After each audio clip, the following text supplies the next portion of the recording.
अस्सलाम वालेकुम, आप देख रहे हैं प्रोग्राम बयानिया। मैं हूं आपके साथ मारिया राना। नाज़रीन, इंतखाबात को लेकर अभी भी इबहम है। हुकूमती वज़रा की मुख्तलिफ आरा है। देखते हैं इंतखाबात पुरानी मरदमशुमारी पर होते हैं, प्रोलॉन्ग होते हैं या मामला फिर सुप्रीम कोर्ट में जाता है। आगे चलकर डिस्कस करेंगे इस साइफर को। साथ ही पैमरा ऑर्डिनेंस आया है, इसको भी डिस्कस करेंगे। पैनल में हमारे साथ मौजूद हैं वकार सत्ती, सहाफ़ी सीनियर तज्ज़ियाकार, उनके अलावा पीजे मीर साहब सीनियर तज्ज़ियाकार हैं, साथ में हमें ज्वाइन कर रहे हैं बैरिस्टर वकास अब्रेज, माहिर कानून है। आप सबका बहुत शुक्रिया। पीजे मीर साहब, मैं आपसे जानना चाहूँगी कि हुकूमत ने जाते जाते पैमरा ऑर्डिनेंस बिल पास करवाया है, जिसमें डिसइंफॉर्मेशन को कहा जाता है कि जवाब बनाकर सहाफ़त को कदगन लगाने की कोशिश की जा रही है, आज़ाद सहाफ़त को। इस पर आपकी क्या राय है? आज़ाद सहाफ़त तो नहीं है, अगर आप ईमानदारी से सोचे एक दूसरे को। हम एक आदमी का नाम ही नहीं ले सकते टीवी के ऊपर। Just look at that. हर एक उसकी बात कर रहे हैं, उसकी खामियां निकाल रहे हैं, लेकिन उसकी बात नहीं कर रहे हैं और उसको कह रहे हैं कि तुमने नहीं बोलना, हम बोलते रहेंगे। Is this democracy? Please tell me. वो गलत भी है भाई, उसको चांस तो दो ना। एक मर्डरर को भी कोर्ट के अंदर बंदा सुनता है, जज सुनता है कि क्यों तुमने ये किया, तो सुनो उसकी बात। लेकिन चलना हमने कानून पे कि भाई जिसने गलत काम किया है उसको पकड़ो, वेदर इट इज हिम और anybody else, nobody is above the law. तो जब आप कहते हैं ना कि आप छोड़ के जा रहे हैं, ये कर रहे हैं, सहाफत हमने हमेशा देखिए टिल्ट हुई है, कभी गवर्नमेंट की तरफ जाती है, कभी ऑपोजिशन की तरफ जाती है। और मैं क्या क्या अल्फाज इस्तेमाल करूँ, I am privy to a lot of information कि जिसके अंदर क्या क्या नहीं होता। तो हमें चाहिए ईमानदारी की सहाफत करो, ऑब्जेक्टिवली करो, अपने स्टेट के खिलाफ बात ना करो। और at the end of the day दो आपके इंस्टीट्यूशंस हैं, arm forces of Pakistan and the judiciary, इसको मलाइन मत करो। हम इनको भी रगड़ना शुरू कर देते हैं। तो आई थिंक ये हम अपने आप को डैमेज खुद करते हैं और फिर हम लॉज बना देते हैं। हाँ भी तुमने ये नहीं बात करनी तो ये नहीं करे। आपके भी अपने लॉज होते हैं, आपके भी एक रेड लाइन होती है, यू डोंट क्रॉस दैट। लेकिन हम ये फ्री फॉर ऑल इस पाकिस्तान में हमने कर दिया है। और नुकसान किसका है? हमारा, किसी और का नहीं है। हम अपने आप को खुद नुकसान पहुंचाते हैं और यही वजह है कि हम आगे डेवलप नहीं कर सकते। तो अल्लाह करे, वो एक है ना वो कहावत, हम सब उम्मीद से ही बैठे हुए हैं। लेकिन ये जो वो कहते हैं ना पार्टिंग लॉज पास कर देने, जब आपके पास रियल टाइम ऑपोजिशन ही कोई नहीं है, तो that is not passing the laws. ये कंसेंसस का लॉ नहीं है। आपने करनी है ईमानदारी के साथ पार्लियामेंट में काम, एक हेवी या आप एक पॉजिटिव एक ऑपोजिशन बैठाओ, सुनो उसकी बात, एग्री ना करो लेकिन सुनो जरूर, करो खुद, क्योंकि अगर आपके पास मेजॉरिटी है, दैट्स द वे फॉरवर्ड। अच्छा सर, हुकूमत ने जाते जाते ये कानून साजी क्यों की है? इतना ही अगर ये इम्पोर्टेंट था तो पहले इन्हें याद क्यों नहीं आया? पहले तो बड़ी चीजें याद नहीं आई ना। lastminute.com पे हम काम करते हैं, कौन पे पहले कभी याद नहीं आया। वो पार्लियामेंट में जो ये स्लो मोटर का, ये भाई तुम पहले क्यों नहीं इसको किया? तुम्हें पहले करना चाहिए था। और ये सबको सूट करता, गवर्नमेंट को भी और अपोजिशन को भी, सबको सूट करता। लेकिन आप करते हैं काम उस वक्त जब आप समझते हैं कि आप फंस गए। देखो ना, आप रियलिटी को देखो, आप रियलिटी को छुपा नहीं सकते। हाँ, आज आप 1 साल 2 साल रियलिटी को एक कारपेट के नीचे आप उसको स्वीप कर दोगे, लेकिन याद रखना ये जो नीचे स्वीप करोगे ये निकलेगा। ठीक है, वकार सत्ती साहब, आपकी क्या राय है इस पे? देखिए मैम, इसमें कोई ऐसी चीज अभी वो सामने नहीं आई है जिससे हम ये कह सकें कि ये आर्टिकल 9 या बुनियादी इंसानी हुकूक जो है उससे मुतासर होंगे। जहाँ तक मैं अभी तक इसको समझ सका हूँ, बीइंग अ ट्रेड यूनियनिस्ट, और ये सहाफ़ती सियासत भी हम कई 2 दहाइयों से मैं कर रहा हूँ, उसमें यह है कि पाकिस्तान में 9 मई के बाद बहुत सारे हालात तब्दील हुए हैं। हम लोगों ने अपनी आज़ादी का बहुत नाजायज़ फ़ायदा उठाया है, या हमारा लिबादा ओढ़ के, हमारा शेल्टर लेकर बहुत सारे लोगों ने ऐसा इकदाम किया है जिसकी मिसाल सारी दुनिया में नहीं मिलती। अभी पीजे मीर साहब ने कहा कि एक शख्सियत पर बैन लगाया है। सर, दुनिया की सुपर पावर जिसको हम कहते हैं, जो वो डोनाल्ड ट्रंप है, उसके बारे में आपको मीडिया का बिहेवियर पता चला या आपने जरूर देखा होगा कि जब उसके ऊपर केस बना, जब उसके ऊपर मामला हुआ, तो मीडिया ने कैसा बिहेव किया। हमारे यहाँ तो ये हुआ कि पहली दफा अस्करी जो तंसीबात थी उनको निशाना बनाया गया, बाकायदा उसको सोशल मीडिया के ऊपर लाइव दिखाया गया और चीख चीख कर लोगों को इकट्ठा किया गया। हमारा GHQ जो है उसको निशाना बनाया गया और उसके बाद बाकायदा तावीलें बांधी गई। और उससे पहले बहुत सारे ऐसे हमारे सो कॉल्ड किस्म के जो जर्नलिस्ट हैं जो अपने यूट्यूब चैनल पर लाइक्स और क्लिक्स के चक्कर में पाकिस्तान की कौमी सलामती को दांव पर लगा रहे थे। अभी भी बहुत सारे लोग ऐसे हैं जो रोजाना वजीर आजम को इस्तीफा दे के घर भेजते हैं, रोजाना आर्मी चीफ को जो है वो इस्तीफा दे के घर भेज के वो सोते हैं सिर्फ अपनी लाइक्स और क्लिक्स के चक्कर में। तो क्या मीर साहब ये जर्नलिज्म तो नहीं है, ये तो कोई नॉर्म्स नहीं है, ये तो कोई एथिक्स नहीं है। हमने ना ये कभी देखा, सुना या पढ़ा, ऐसा तो वो कहीं भी नहीं हुआ। अगर किसी ना किसी ने तो कोई ऐसा पैरामीटर्स वो बनाना है, गवर्नमेंट की कोई भी गवर्नमेंट हो, उसकी ये जिम्मेदारी है, उसकी ये जिम्मेदारी है कि इस तरीके के कवानीन हो। देखिए, मैं आपका ज्यादा टाइम नहीं लूंगा, सिर्फ 2 जुमलों में मैं आपको सिर्फ ये बहस करना चाह रहा हूँ कि हमारा इस वक्त जो कहते हैं ना कि ग्लोबली एक नया ब्लॉक बन रहा है कि वो कि जैसे चीन है, सऊदी अरब है, यूएई है, ईरान है, तुर्की है, इवन रशिया है। तो इन सब ममालिक में आप देख लें जरा मीडिया का क्या किरदार है, आप देख लें कि किस तरीके से वो बिहेव करते हैं। हम तुर्की की मिसाल लेते हैं, आपको पता है 600 से ज्यादा सहाफी तुर्की का जो है इस वक्त कैद है। कभी किसी ने कोई बात भी सुनी है? आप सऊदी अरब में ऐसी बात करके दिखाएं, आप यूएई में इस तरीके का सोशल मीडिया चला के दिखाएं, इवन चाइना में आप चला के दिखाएं। ऐसे शुतर बेमहार नहीं होता, कुछ ना कुछ लिमिट्स होनी चाहिए। लेकिन इसका यह भी मतलब नहीं है कि इन चीजों की आड़ में आप बिल्कुल ही जो है ना सहाफत का गला घोट दें। इस मुल्क के सहाफियों ने बड़ी कुर्बानियां दी हैं, बड़ी कसम पुरसी में काम किया और हमेशा अपने मुल्क की और आवाम की खिदमत करने की कोशिश की है। लेकिन जो 9 मई के पस मंजर में और इस तरीके के जो एलिमेंट्स हैं और इस तरीके के जो लोग घुसपैठिए हैं, माजरत के साथ में लफ्ज घुसपैठिए इस्तेमाल कर रहा हूँ, सहाफत का लिबादा ओढ़कर जो अगर रियासत को डिस्टेबलाइज करेंगे, अगर पाकिस्तान के कौमी मुफाद को बेतौकीर करेंगे, तो बिल्कुल उनके साथ ऐसा इससे भी सख्त कवानीन होने चाहिए। बिल्कुल किसी को इजाजत नहीं होनी चाहिए। दुनिया में अगर किसी जैसा और रियासत करती है अपने लोगों के साथ, हमें भी ऐसा करना चाहिए। जिन लोगों की हम मिसालें देते हैं, कभी उनसे भी पूछ लें कि वो क्या करते हैं। कभी कभी ये मगरिब में कभी ऐसे हुआ है। ठीक है, लिहाजा हमें रियलिटी देखनी चाहिए। ठीक है, वकास अब्रेज साहब, मैं आपसे जानना चाहूंगी कि आपको नहीं लगता कि ये जो डिसइंफॉर्मेशन का तयन है, ये पैमरा की बजाय सहाफ़ियों की ही कोई बॉडी होनी चाहिए, उनकी कमेटी होनी चाहिए जो ये इसका तयन करे?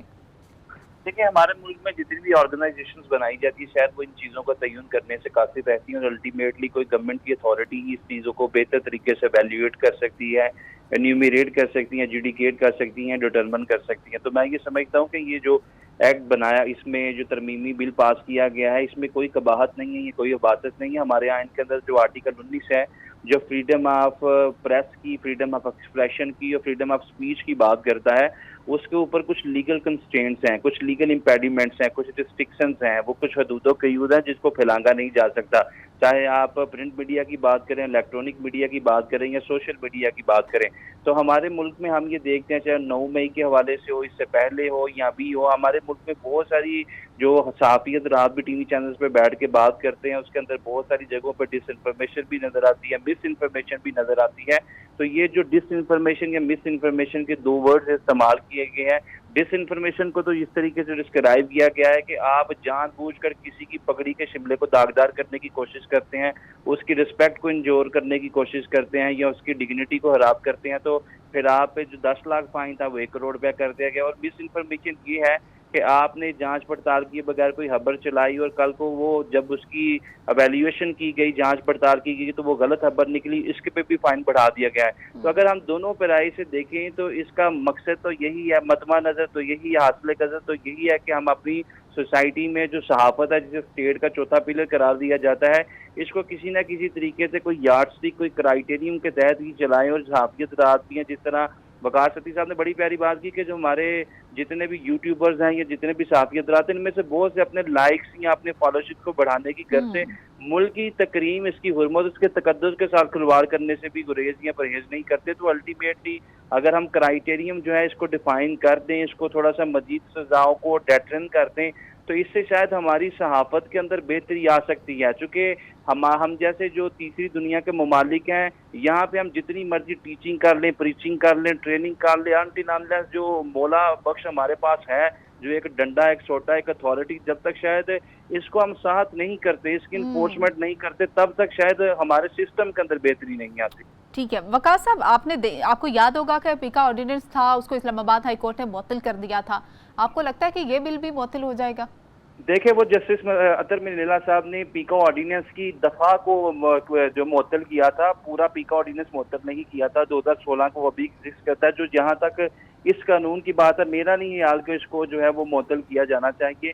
लेकिन ये है कि कल कला अगर कोई भी कानून नेक नीयती के साथ बनाया जाता है, अगर वो मिस यूज किया जाता है, तो इस मिस यूज की वजह से जो हुकूमत वक्त होगी, चैनल्स को प्रेशराइज जरूर करेगी कि अगर आप कोई भी disinformation, misinformation, even कि आपके चैनल पे बैठ के जो सहाफ़ी तजज़िया देता है, पहले उस तजज़िये को कहा जाता था कि इसकी अपनी हद तक महदूद है, लेकिन अब इस जो लेटेस्ट अमेंडमेंट्स के अंदर कहा गया कि ये चैनल की रिस्पॉन्सिबिलिटी और लायबिलिटी होगी। अगर वो गलत बात करेगा, मिस इन्फॉर्मेशन, डिस इन्फॉर्मेशन करेगा, तो वो चैनल को उसका हमेयाजा भुगतना पड़ेगा। तो अल्टीमेटली अगर बोनाफाइड इंटेंशन के साथ, नेक नियति के साथ अगर कानून का निफाज या अमल दरामद करवाया जाए, then this would be in the interest of the justice और best interest of the people of the state. लेकिन अगर इसको आप पिक एंड चूज करेंगे, जिस तरह माजी के अंदर भी देखा, माजी करीब में भी देखा, माजी बैद में देखा, और जो लोग देखें इसमें सबसे ज्यादा बात करेंगे तहरीक इंसाफ की तरफ से की जाएगी, तो उनके दौर के अंदर बहुत सारे ऐसे ऑर्डिनेंसेस लाए गए जिससे सहाफत का गला घोटने की कोशिश। ठीक है, यहीं से कंटिन्यू करेंगे। नाज़रीन, एक ब्रेक लेंगे, ब्रेक के बाद वापस आते हैं, हमारे साथ रहिए।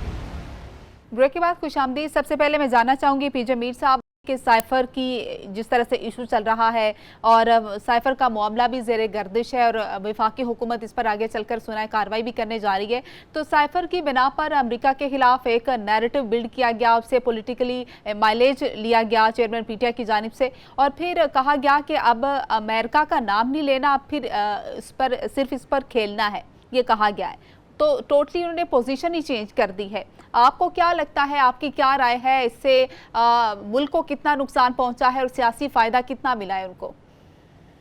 देखिए जी, ये तो साइफर पकड़ा गया है ना, ये कोई ऑफिशियल डॉक्यूमेंट तो है नहीं। ये एक बात कोई करता है डिप्लोमेट, और हमारा जो डिप्लोमेट उसको नोट करके वो अपनी गवर्नमेंट को रिपोर्ट करता है, जो कि इसने किया। बात यह है कि नवाज शरीफ जो कि न्यूक्लियर एक्सप्लोजन करता है और उसके बाद नवाज शरीफ की छुट्टी हो जाती है, तो रिजीम चेंज अमेरिका का एक रूल रहा है और हमेशा वो रिजीम चेंज का मास्टर रहा है। उसने पाकिस्तान में भी किए, उसने बाकी साउथ अमेरिकन कंट्रीज में भी किए और वह करता है। साइफर जो है ये चीज़ है, मेरी नज़र में इसको इतना पब्लिक नहीं करना चाहिए था। आपने चलो पब्लिक कर दिया, लेकिन मैं समझता हूँ कि इसमें आपके डिप्लोमेटिक रिलेशंस जो है वो काफ़ी अफेक्ट कर जाते हैं। होता कुछ नहीं है, लेकिन वो थोड़ी सी टेंशन आ जाती है। देखो जी, ये बातें होती हैं, हम सब करते हैं, पूरी दुनिया में करते हैं, लेकिन इसको पब्लिक भी नहीं करना चाहिए था। सो इन द एंड अभी भी जो अब आपने कहा है, इस साइफर को आप डिस्कस जरूर करो, इन कैमरा डिस्कस करो, ये ना करो कि उसकी वो लकीरें फाड़ फाड़ के लोगों को बताओ और फिर आपके जो रिलेशंस हैं जो अब मेंड हो रहे हैं वो दोबारा खराब हो जाए। ये एक हमारा इंटरनल मैटर है और इस इंटरनल मैटर को हमने अपने घर पे ही रखना है, बाहर नहीं रखना। हम हर गंद अपना जो है, मैं आपको बताता हूँ, हम खुद ही इसको एक्सपोज करते हैं और खुद ही गंदे करते हैं। तो स्टॉप। जी जी, वकार सती साहब, आप क्या कहेंगे? पीजे मीर की डिस्कशन आपने भी सुनी, क्या आपका टेक है इस पे? देखिए, ये बड़ा अनफॉर्चुनेट है कि हमारे साबिक वज़ीर-ए-आज़म जो हैं वो अपना इक़्तिदार बचाने के लिए अगर इस तरीके का इक़दाम करेंगे तो वो कभी भी काबिल सताइश इक़दाम नहीं होगा। अब ये बात रोज़े रोशन की तरह आया है कि इसको बुनियाद बना के उन्होंने क्या क्या करना चाहा, क्या कुछ किया, जो उनकी ऑडियोज़ आई हैं इस हवाले से उसके ऊपर भी बड़ा क्लियर है। फिर उसके बाद जो स्टेटमेंट्स उन्होंने ऑडियो के हवाले से तरदीद नहीं की थी, जो ऑडियो लीक हुई थी। नहीं, सॉरी, मैं समझा नहीं आपकी बात क्या कह रही हैं। जो साइफर के हवाले से ऑडियो लीक भी हुई थी, उन्होंने उसकी तरदीद नहीं की थी।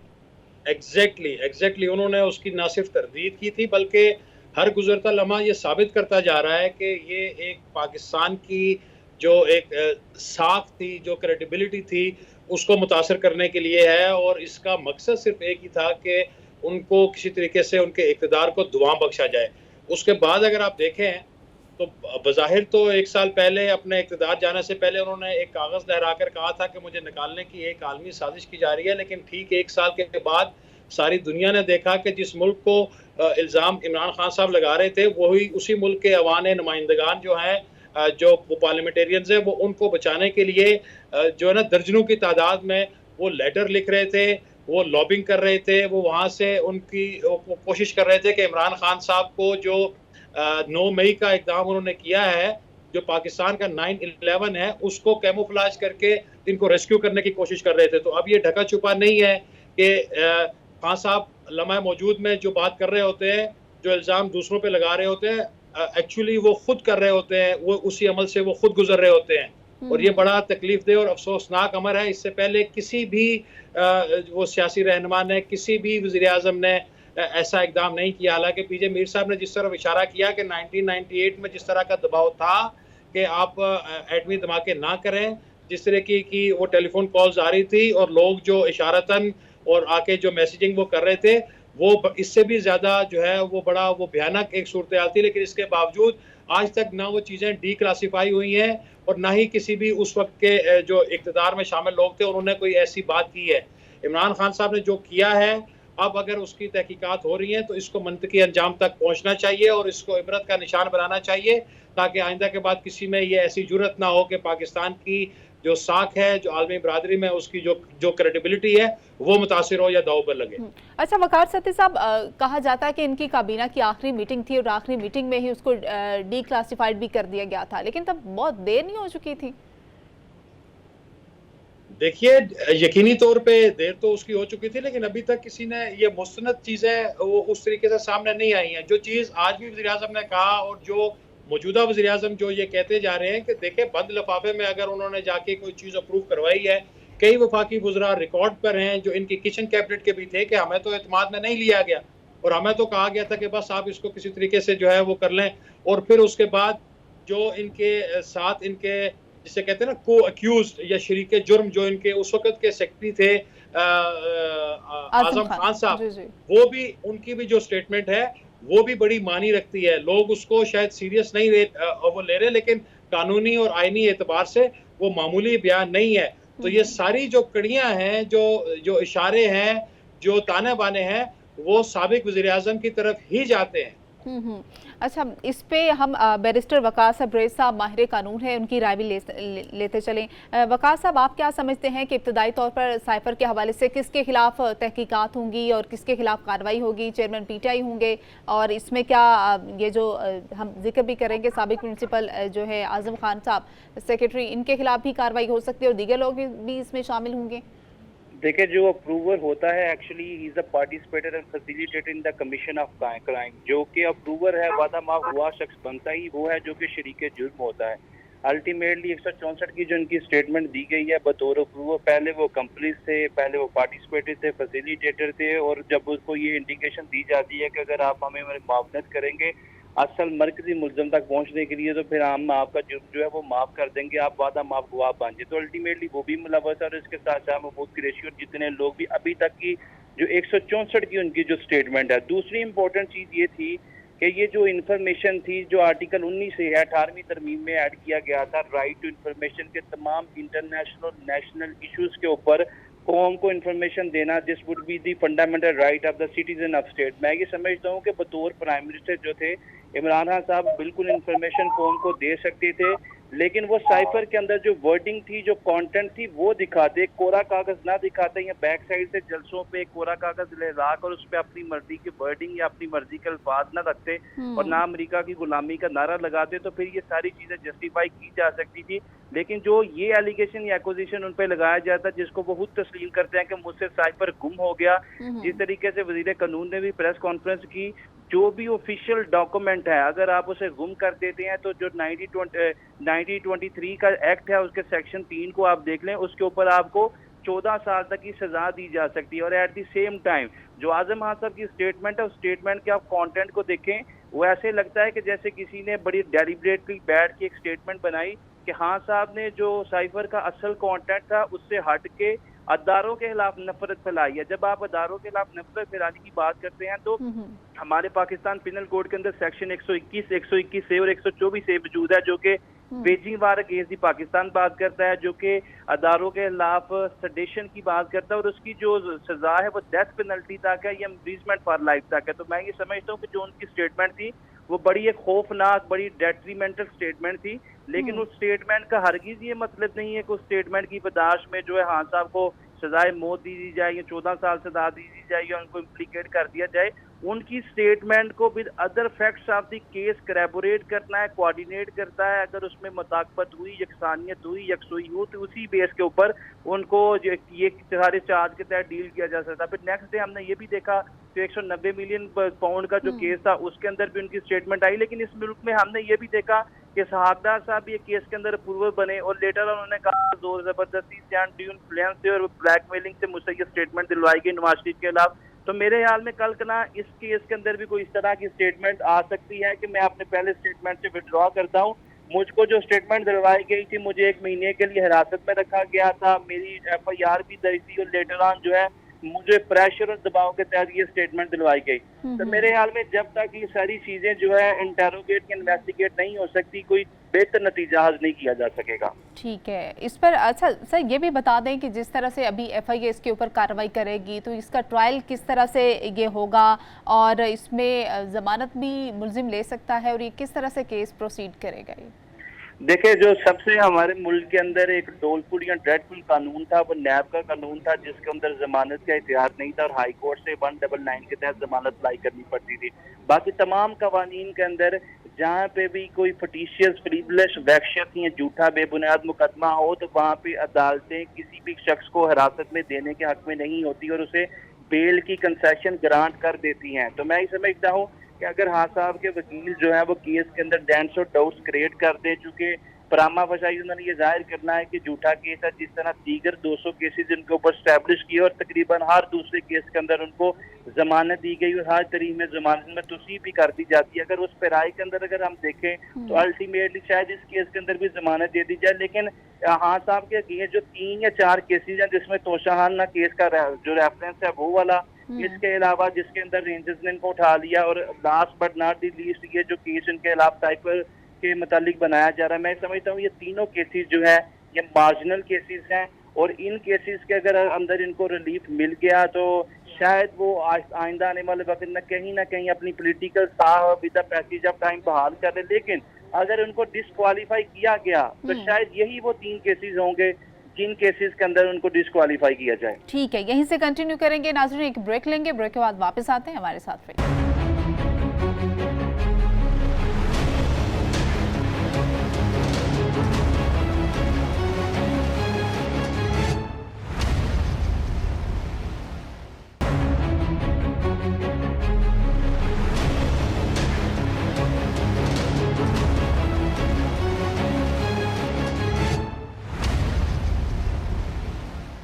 ब्रेक के बाद खुश आमदीद नाज़रीन, गुफ्तगू का सिलसिला जारी रखते हुए सबसे पहले पीजे मीर साहब मैं आपसे जानना चाहूँगी, जिस तरह से ब्रेक से जाने से पहले भी डिस्कस किया जा रहा था कि कौन सा केस ज़्यादा स्ट्रॉन्ग है, तकरीबन 150 से तो ज़्यादा अबव हो ही चुके होंगे केसेस जो चेयरमैन पीटीआई के खिलाफ बने हैं, जिसमें जिक्र भी कर रहे थे फॉरेन फंडिंग का है, टेरियान केस है और उसके अलावा तोशाखाना केस है। कौन सा केस आप समझते हैं कि ज़्यादा स्ट्रॉन्ग है जिसके खिलाफ इनके खिलाफ कार्रवाई हो सकती है? वफाकी हुकूमत ने ज़ाहिर है इतनी इत्तेहादी जमातों ने एफर्ट की है तो कोई तो तीर ऐसा होगा ना जाके लगेगा उनको। देखिए, ये जो केसेस हैं आप किसी केस में भी किसी को नुकसान दे सकते हैं, किसी को भी, क्योंकि अब आप लेवल्स ऑफ केसेस तो देखें, अकामा, तोशाखाना, और यार यह $multi-million की चोरी हो रही है, मनी लॉन्ड्रिंग हो रही है, लेकिन हम हाईलाइट क्या कह रहे हैं, अकामाज एंड तोशाखानाज, ये है हमारा लेवल ऑफ पॉलिटिक्स। और जितने, मैं तो हैरान हूँ कि साबिक वजीर आजम 150 केस हो गए और उसके बाद ये नवाज शरीफ उसके ऊपर इतने केसेस हो गए, ये जरदारी पे इतने केसेस हो गए, ये क्या बात है? आई मीन हम इतने प्योरिटन्स बन जाते हैं बाद में कि जो जाता है उसको आप वोटिंग करके बाहर निकालते हैं और फिर केसेस इंस्टीट्यूट करते हैं। और यही वजह है कि हमारी जो पॉलिटिक्स है वो आगे नहीं बढ़ती। क्योंकि इसमें इंटॉलरेंस आ जाती है, इसमें आप कह लो कि बदयानती आ जाती है, हर चीज आप देखो इसमें खराबी नजर आती है। केसेस आपने कहा कि कौन सा स्ट्रांग है, लीगली जो भी होगा वो स्ट्रांग होगा, सिंपल इज दैट। आपने फंसाना ही है ना किसी को, जी जी। तो आपने फंसा दिया, आपने नवाज को फंसा दिया कामे में, फंसाना ही था ना। सारी उम्र आप उसके खिलाफ चोर ये murder, you know, extortionist, money launderer, corruption, ये वो, जरदारी का भी यही हुआ, और उसके बाद बैक टू स्क्वायर वन। तो आज सीजन है फॉर्मर प्राइम मिनिस्टर का, पहले इनके सीजन होते थे, तो ये सीजन चलते रहते हैं और हमने अपने आप का मजाक बढ़ा दिया। कभी किसी को देखा है कि पाकिस्तान को बाहर से को गालियां दे? हम खुद ही गालियां देते हैं अपने मुल्क को, खुद ही बड़ा करते हैं, और यही वजह है कि हम आगे बढ़ते नहीं हैं। बड़े बड़े प्रोमिसेस करते हैं, बड़े बड़े नारे लगाते हैं, लेकिन गरीब आवाम का हाल देखो क्या हो रहा है। They can't survive, they can not live. किसी ने पिटिशन डाली है महंगाई के ऊपर? No one. किसी ने करप्शन पे डाली है पिटिशन? No one. आपके तो मसले ये क्या विचंट आप कभी किसी को लगा देते हैं? ये टारगेटिंग जब तक हम बंद नहीं करेंगे, हम पाकिस्तान को आगे नहीं लेके जाएंगे। We have to stop somewhere. हाँ, जो गलत है आप मत छोड़ो उसको, बट ये जो विक्टिमाइजेशन है ये इसको खत्म करें आप। 90s से शुरू हुई और आज देखो we are back to square one. तो ये नहीं चल सकता ज्यादा निजाम इस तरह, कभी भी नहीं चलेगा। ठीक है, पहले आपने आर्मी को रगड़ा, जी जी, फिर उसके बाद जुडिशरी को रगड़ रहे हैं आप, और अब पॉलिटिशियंस एक दूसरे को रगड़ रहे हैं। This is a national character. Waqar Satti साहब, आपका इस पे क्या ओपिनियन है कि हालात जो है वो ज्यादा स्ट्रॉन्ग है बजाय के केस के? देखिए, पीजे मीर साहब ने जो बात की, मैं पार्शली उसकी मैं तायद करूंगा। यहाँ तक उनकी बात ठीक है कि पॉलिटिशियंस के खिलाफ जो है तरह तरह के कमज़ोर केस बनाए जाते हैं, उन्हें बदनाम भी किया जाता है, और अल्टीमेटली उसके बाद पाकिस्तान में जो है जमहूरियत और सियासत जो है वो बदनाम होती है। लेकिन मैं ज़ाती तौर पर यह समझता हूँ कि इमरान खान साहब के मामले में थोड़ा सा मामला अलग है।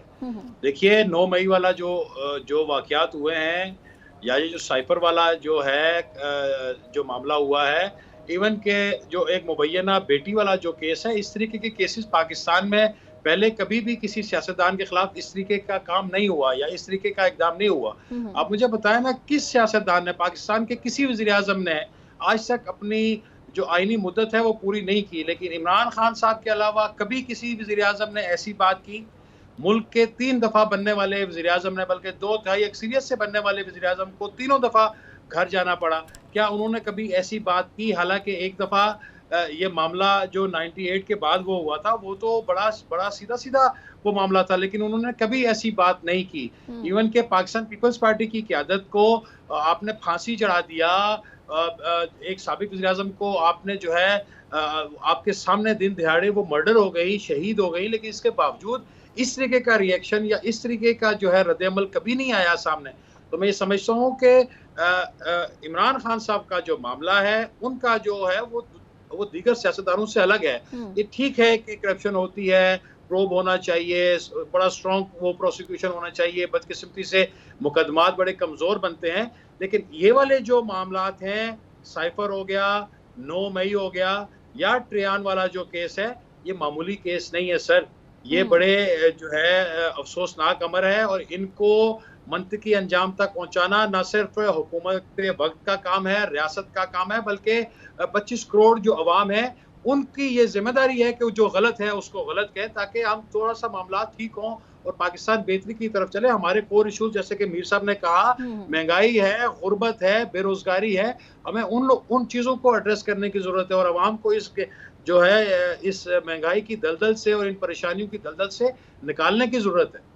बिल्कुल। पिछली हुकूमती तो सर जिस तरह से देखा था, उनकी भी यही कोशिश थी कि जो अपोजिशन है उसको साइडलाइन करें। मौजूदा हुकूमत है वो भी इस पे मिसाक़े मईशत पर आने को तैयार नहीं है। इत्तेहादी जमातें देख लें, हर एक का अपना अपना अलग ही नैरेटिव है। खैर, आगे चलकर इलेक्शन भी होने जा रहे हैं, इलेक्शन के हवाले से थोड़ी सी डिस्कशन कर लेते हैं। आपकी बात काट रहा हूँ मैं माजरत आपकी बात काट रहा हूँ। मैं किसी की साइड लिए बगैर बड़े पुरअतमाद अंदाज में आपको ये कह सकता हूँ कि मौजूदा जो लोग बरसरे इक़्तिदार हैं, हुकूमत और रियासत दोनों जो है वो मिसाके वो मैशियत के ऊपर वो तैयार है। इस तैयार दफा किसी ऑपोजिशन को कॉर्नर में किया गया। अगर अप्रैल 2022 में पाकिस्तान तहरीक इंसाफ एक जो है लाउबालीपन के उसके ऊपर अगर ना निकलती कौमी असम्बली से, तो आज हालात मुख्तलिफ होते। इन्होंने ये कोई सियासी फैसला किया है? क्या आप समझते हैं कि पंजाब और केपी के असम्बली तोड़ना पीटीआई का कोई दानिशमंदाना इकदाम था? लेकिन सर ये हम ये भी नहीं ना भूल सकते, जब राणा सनाउल्लाह साहब तो कहते थे कि जब आप असम्बली तहलील करें हम कौमी असम्बली तहलील कर देंगे। आप ये वाला बयान भी तो याद होते हैं ना, सियासी मुखालिफ होते हैं तो एक दूसरे को थोड़ा सा जो है वो प्रोवोक करने की कोशिश करते हैं। तो क्या ये जिनको हर चीज का पता था, जो मगरिब को उनसे बेहतर कोई नहीं जानता था, सियासत को उनसे बेहतर कोई नहीं जानता था, तो क्या वो बच्चे थे जब वो उनको किसी ने धक्के देके कौमी असम्बली से निकाला था? क्या उनको किसी ने जबरदस्ती कहा था उनके स्पीकर और डिप्टी स्पीकर को कि गैर आईनी तरीके से आप असम्बली तोड़े? क्या सुप्रीम कोर्ट ने उसके खिलाफ फैसला नहीं दिया? उनको तो एक जोम था जनाब। जी, उनको ये जोम था कि अवाम बाहर निकल आएगी और मैं शायद तुर्की की तरह जो है वो इनकलाब लेके आ जाऊंगा। और 9 मई को जो कुछ उन्होंने किया, वो तो आए थे सामने लेटने के लिए, जो है ना इस्तांबुल की तारीख दोहराने के लिए। लेकिन बदकिस्मती उनकी ये है कि अवाम बाशऊर निकली, अवाम निकले ही नहीं। 9 मई को पूरे पाकिस्तान में जब ये इंसिडेंट हो रहे थे तो 26,000 लोग सड़कों पे थे, सिर्फ 26,000, और उनमें से आधे भी ऐसे नहीं थे जो इन शरपसंदों का साथ है। ठीक है पीजे मीर साहब, सेक्रेटरी इलेक्शन कमीशन जो है उमर हमीद खान, उन्होंने कहा कि अगर नई मरदमशुमारी की मंजूरी होती है तो फिर हल्का बंदियों के लिए 4 माह दरकार होंगे। और कहा जा रहा है कि वज़ीर आज़म शहबाज शरीफ ने एमक्यूएम को यकीन दहानी करवा दी है कि नई मरदमशुमारी के साथ ही हम इलेक्शन करवाएंगे। तो फिर इलेक्शन कब होते हुए नजर आ रहे हैं? ये जो मरदमशुमारी है, अब ये इस पे हम कर लेते भाई, ये फोर नहीं हुई, ये तो सेंसस डिपार्टमेंट का देखो रिस्पॉन्सिबिलिटीज है। इसी की तो हम बात करते हैं, डिपार्टमेंटल फेलियर। और यही वजह है कि because we don't work as a united unit, हम एक दूसरे के साथ एक फिर ऐसे मरहले पे और ऐसे प्लेटफॉर्म पे पहुंच जाते हैं कि आपकी इम्प्लीमेंटेशन नहीं होती है। ये सेंसस कंप्लीट नहीं होगा, इसका टाइम ही नहीं है अभी आपके पास। लेकिन लेट मी कमेंट, अभी मेरे भाई ने बड़ी अच्छी बात की। इमरान, ये जो चेयरमैन है पीटीआई के, इन्होंने अपना जो फोटो किया है, that was coming out of the assembly. I told him not to come. क्योंकि भाई आपने इख्तलाफात करने हैं, असेंबली में बैठ के करो, भले आपके थोड़े नंबर हो, लेकिन coming out in the streets is not the answer. चलिए ठीक है, इसमें बैरिस्टर वकास अब्रेर साहब, मैं आपसे जानना चाहूँगी कि आइनी तकाजा है 5 साल बाद असम्बली जो है वो डिज़ोल्व हो जाती है, लेकिन उसके बाद अगर इत्तफाक़ी राय हो भी जाती है तमाम सियासी जमातों में कि नई मरदमशुमारी के साथ इंतखाबात करवाए जाएंगे, ज़ाहिर है उसमें फिर टाइम लगेगा, तो उसमें फिर क्या गुंजाइश है आइन में कि उसमें डिले किया जा सके मज़ीद? हमारी इस पे तो मैं कहूँगा कि तेरे वादों पे कब तलक मेरा दिल फरेब खाए, कोई ऐसा कर बहाना मेरी आस टूट जाए। मैं ये समझता हूँ कि कभी सुप्रीम कोर्ट की तरफ देखा जाता है, कभी इलेक्शन कमीशन की तरफ देखा जाता है, और फिर ये जो बाल जो है इस वक्त गवर्नमेंट के कोर्ट में आ चुका है, वो फैसला करेंगे कि अगर वो मुद्दत पूरी करते हैं तो इंतखाबात 60 दिन में हो गई हैं, उससे 2-4-5 दिन पहले असेंबली डिसॉल्व करते हैं कि 90 दिन के अंदर होंगे। मैं ही समझता हूँ लिमिटेशन की, जहाँ डिलिमिटेशन की बात है, कंसेंसस की बात है, मरदमशुमारी की बात है, हम इलेक्शन कमीशन का गुज़िश्ता 2 सालों से यही रोते हुए सुनते आ रहे हैं कि हमारे पास वसाइल नहीं है, मरदमशुमारी लाना से मसला है, अगर बाई इलेक्शन हो वहाँ पे मसला, अगर पंजाब असम्बली के इलेक्शन करवाना है वहाँ पे मसला। प्लेयर का काम है क्रिकेटर का काम है क्रिकेट खेलना, एक रेसलर का काम है रेसलिंग करना। इसी तरह इलेक्शन कमीशन का काम है कि हम वक्त तैयार हो कि मुल्क के अंदर अगर नई मरदमशुमारी करवा के इलेक्शन करवाने हैं, बाई इलेक्शन करवाने हैं, 90 दिन में इंतखाबात करवाने हैं, 60 दिन में इंतखाबात करवाने हैं, आप मुल्क के अवाम की जो कमाई है, टैक्सों की जो उनसे इनकम आती है, आप उसका सर्व करते हैं, आपको सैलरीज दी जाती हैं, अलाउंसेस दी जाते हैं, आलीशान दफातर और आलीशान ओहदों पे आप लोग बैठे हैं। तो मैं ये समझता हूँ कि ये मजाक हमारे मुल्क के साथ जो है गुज़िश्ता 2 सालों से जो किया जा रहा है, जब भी बाई इलेक्शन आती हैं उस वक्त भी यही हाल होता है। और आप देखिए कि इलेक्शन कमीशन का गुज़िश्ता 73-74 सालों में किरदार कहाँ पे नजर आया हमें। जब भी कभी इलेक्शन हुए हैं, जब जनरल इंतखाबात हुए हैं, तो वहाँ पे भी जो है धांधली का रोना रोते हुए नजर आ रहे, चाहे 2018 के हो, 2013 के हो, 2008 के हो। तो मैं ही समझता हूँ कि हमारे मुल्क के अंदर जो है इलेक्शन कमीशन को विजिलेंटली, एक्टिविटी और एफिशिएंटली अपना किरदार अदा करने की जरूरत है। जब तक वो बेहतर किरदार अदा नहीं करेंगे, अगर मर्दमशुमारी की जरूरत थी तो आपके पास पहले बहुत सारा टाइम था जब सुप्रीम कोर्ट आपको रोज बुला लेती थी कि आप यहाँ पे आए, जवाब दाखिल करें कि पंजाब असम्बली के इंतखाबात या वफाकी असम्बली के इंतखाबात के बारे में क्या प्रेपरेशन है। तो आपके पास 3-4 महीने का स्पैन तो था, टाइम फ्रेम तो था, आप मर्दमशुमारी करवा सकते जी थे। सर, आपका पॉइंट आ गया। नाजरीन, वकार सत्ती सहाफ़ी तज्जियाकार हमारे साथ मौजूद थे, उनके अलावा पी जमीर साहब सीनियर तज्जियाकार हमारे साथ मौजूद थे और बैरिस्टर वकास अब्रेज माहिर कानून हमारे साथ मौजूद थे। आप सबका बहुत शुक्रिया। इसी के साथ ही मुझे इजाज़त दीजिए, अपना बहुत सारा ख्याल रखिएगा। खुदा हाफिज़।